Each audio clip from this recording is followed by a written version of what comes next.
So this is the braid test on the powder coated spigot, just displaying what happens again when the grub screw caps are left out, fall out, or if they wear out.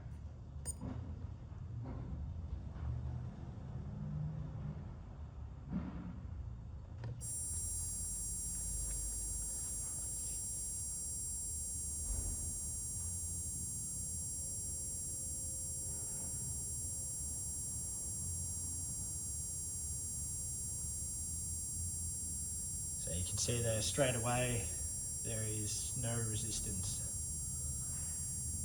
well below the 1 mega ohm pass mark.